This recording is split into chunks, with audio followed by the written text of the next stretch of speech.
Hi, testing audio.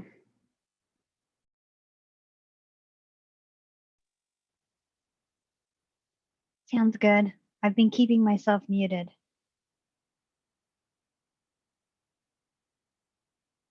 My dogs are feisty.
Hello, Kimberly. This is Andy. I'm doing a sound and video check. Good evening. Your sound is working perfectly. Great. I don't see you yet, but I do have the screen share pulled up. Oh, wait, there you are in my little window over on the other screen. I'll turn off my video and audio until about 3 minutes before. Okay, sounds good.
Good afternoon. This is Andy Gustafson, and I am the zoning administrator for the city of Santa Rosa. And this evening, May 6th, I'd like to call to order the special meeting of the zoning administrator.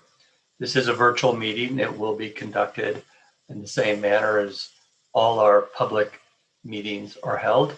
We will have an agenda that's been noticed for this meeting, and we'll follow it. We have one item on the agenda this evening.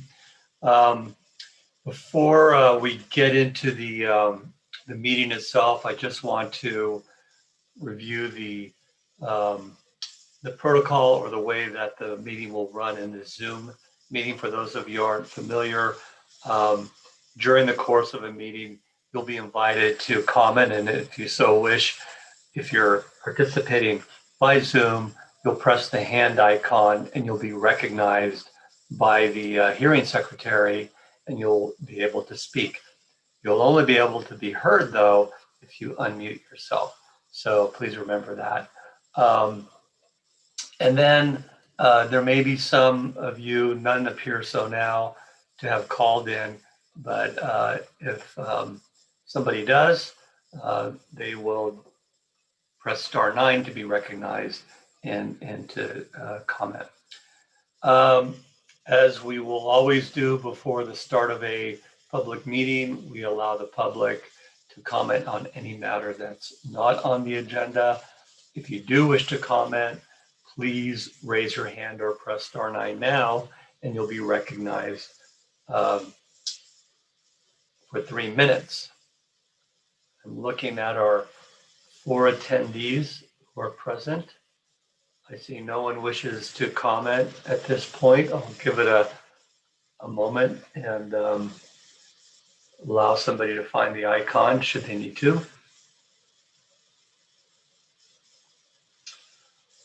All right, seeing no one wishes to comment, let's start our public hearing portion of the meeting.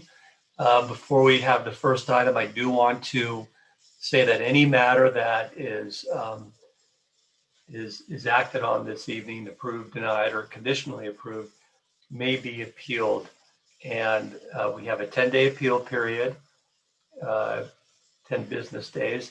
And in this particular case, because it falls on a weekend, you will be able to appeal on at the end of the first business day, which will be May 17th. All right, with all those preliminaries out of the way, let's go to our first and only item on the agenda. And Kristen A. Timmons is our project planner. And could you present your minor design review? And I lost the title of the remainder of your item there, your Caritas permit. Could you announce the action that's being taken, Kristen A.? Thank you.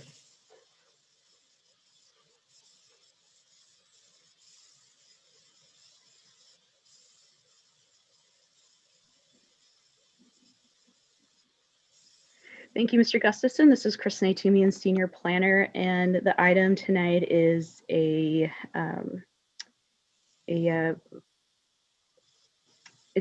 a change to an approved project for Caritas Homes. It includes minor changes to the roof, tower, and material modifications for Caritas Homes, and it's located on a city. It's part of a larger project called Caritas Village, which is located on a city block on Morgan and 7th Street. And I want to provide a little bit of background for the project. And because my slides are redundant with the applicant's slide, I will then let the applicant proceed with explaining in detail the proposed changes to the design. So just to give you some background, on March 3rd, the City Council certified a EIR, Environmental Impact Report, for the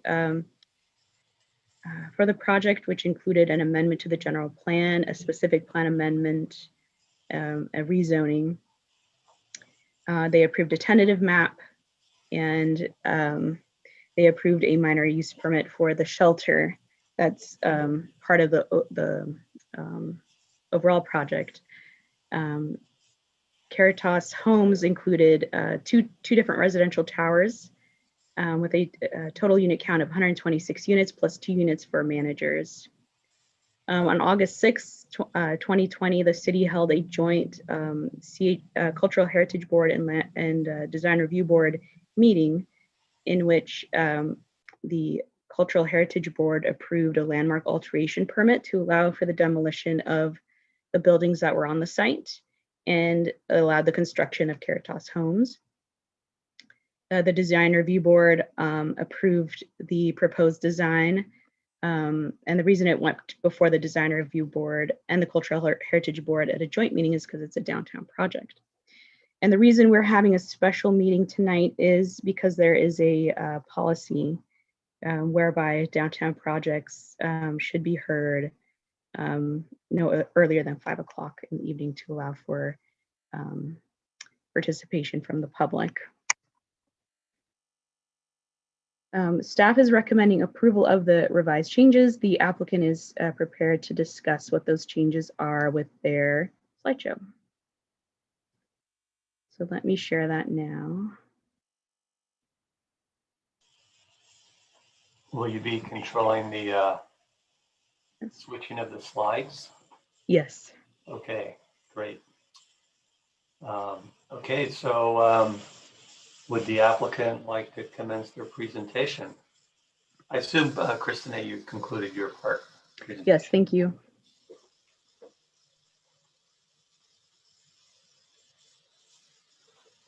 And let's see here. Applicant, you'll need to raise your hand to be recognized and thus make the presentation. Mr. Piatak will be making the presentation.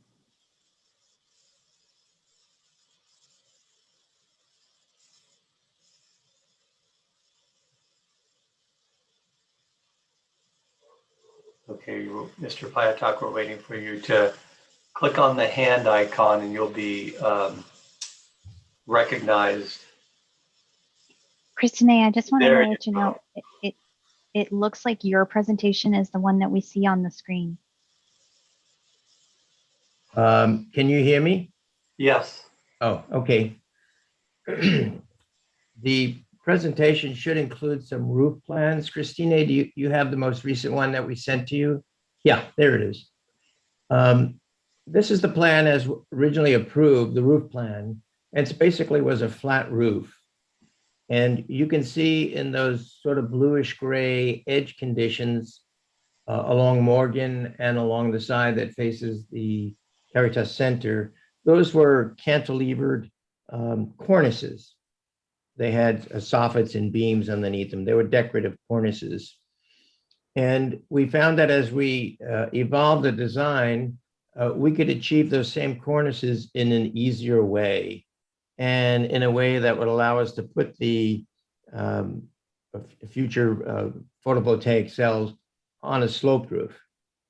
So if you go to the next slide, we basically changed the plan from flat roof to a pitched roof on the top uppermost roof. We already had pitched roofs on the lower forms, which were the townhomes facing 7th Street and on the community building, which faced the Muse on the, I guess that would be the east side. And in doing so, in making the pitched roof, it allows us to have these surfaces for photovoltaic cells, but it also allowed us to naturally have eaves that extended out beyond the face of the building and created the cornices with a lot more simplicity and more in the tradition of eaves like that. They came from pitched roofs. They weren't eaves that were projecting through flat roofs and parapet walls. So this was simply a more natural condition and more in keeping with the tradition of eaves and pitched roofs. We kept the flat roofs in 2 zones. In the lower right, there's a tower still that marks the entry into the Caritas Center parking area. And in the upper left, where our elevators are located, there's a flat roof there. It allowed us to put mechanical equipment in both of those flat areas. We concentrated them there, and that allowed us to have the pitched roof. So if you go to the next slide, yeah, this is the corner on Morgan and the entry into the Caritas Center on the right-hand side. So we kept the tower there, and that had been the look that you saw previously. We had the cantilevered cornices up above, but there was a flat roof beyond. So what you don't see from this view is that there are railings, guard railings, just behind those extended roofs. So if you go to the next slide, we basically achieved the same kind of cornice, extended cornice, but now they're part of a pitched roof, not extensions through from a flat roof through a parapet wall, which is a rather complicated procedure and not really part of the tradition of pitched roofs with overhangs, which is what we now have. If you go to the next slide, this was the view from 7th Street and Morgan on the right, 7th in the foreground there. You can see that we had the extended cornices with the beams underneath them on the right-hand side facing Morgan, but we didn't have them on the side that faced 7th Street, the residential side. We had the flat roof, major flat roof building and parapets up there. So when we applied the pitched roof, you could see that in the next slide, it allowed us to continue the sloped roof across the top of that flat roof element. And it lowered the height of the building by about 5 feet. So we thought it'd be actually more appropriate facing the residential neighborhood. So we still have the 1-story porches on the 2-story houses, which you see in the foreground. Both of those have pitched roofs. And then now we have a pitched roof on the main body of the building, and still having the extended eaves with the decorative beams on their underside. If you go to the next slide, the next slide basically remains the same. This is what you saw the last time. We haven't changed the roofs on the lower forms. They're still pitched roofs with the green composition shingle. And we still have flat roofs in the areas where the elevators are located there. So that virtually remains the same. Here's another view of it, the more recent view, but it's basically the same if you go to the next slide. It's from a slightly different angle, but there's a pitched roof on the building on the right. You can't quite see it here because we're fairly close to the building. You get a hint of it on the other side, the left side, because it's only a 2-story portion. But it basically stayed the same as what we had before. So the only difference, you saw that on Morgan, the flat roof with the parapet wall disappeared and is now replaced by a cantilevered eave. And the side from Morgan and the side that faces center, the Caritas Center, are virtually the same. We have the cantilever with the applied beams underneath. And that's essentially the presentation, just to give you an update on a change in the roof and a slight change in the appearance primarily on the 7th Street side. Thank you. Did anything change with the elevation in terms of the organization of the building massing dimensionally? Nope. Were you able to preserve that throughout? Yeah, nothing's changed in the plan, in the elevations, and the proportions, materials, all of that remain the same. The only adjustment was in the roof. I think the project description did note that the tower on the corner was reduced in height. Can you show that difference? If you go back to the first two, well, there's the 3rd and 4th slides. Yeah. This is the new version of the tower. It's a few feet lower than the previous one. We didn't feel we had to make it that high to hide the mechanical equipment that's behind it. But if you go to the previous slide, you can see this slight difference. Yeah. So there's a little more height to the tower above those two bay windows. And if you go then to the next slide, yeah. So we took out about 4 or 5 feet at most. It was just wall actually because it was empty behind it. It's screening the mechanical equipment. And then the articulation along the elevations, those bay windows, the shadowing effect, that has remained the same. Yep, all of that is exactly the same, emanating from the plan. The plan hasn't changed at all.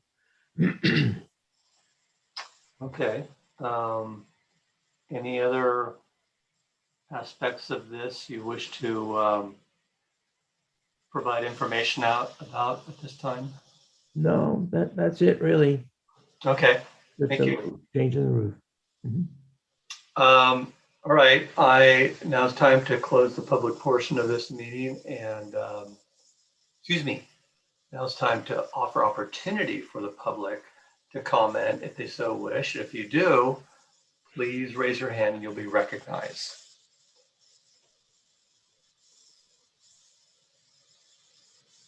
Give a moment here for people who might wish to comment to find the hand icon to raise your hand.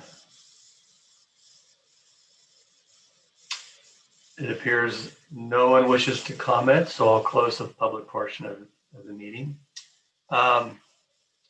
Well, I'm glad that you were able to see a way to simplify and make a change to the building roof line, make construction probably easier and less expensive. That's always a good exercise, and I appreciate your bringing this forward for public review. I know this is a very important project in the community, and a lot of interest has been given or provided it, and being able to bring it forward to show anybody who's concerned about the architectural design and its fit in the neighborhood an opportunity to see, I think is really important. So I have reviewed staff's resolution and agree that the findings can be made to support the modification, and the conditions of approval are appropriate. I do want to recommend or ask if we can attach as exhibits to this resolution the is it the planning? No, it was the last set of conditions. Was it planning commission or design review board that had the full design conditions, that they be a part of this resolution? That's important because for purposes of the record, often the planner or the public, whomever, they grab the latest resolution and attaching the majority of the applicable conditions of approval to it will help to ensure continuity. So I think with that minor amendment, doesn't change the findings, nor does it change the conditions, just simply brings forward that historic record. I approve the project. And should anybody again wish to appeal, the end of the day on the 17th of May, you can do so. Please contact the project planner if you intend to do so. So with that, we can conclude this special meeting of the zoning administrator on May 6th, 2021. And thank you all for attending. Appreciate it. Good night. Thank you.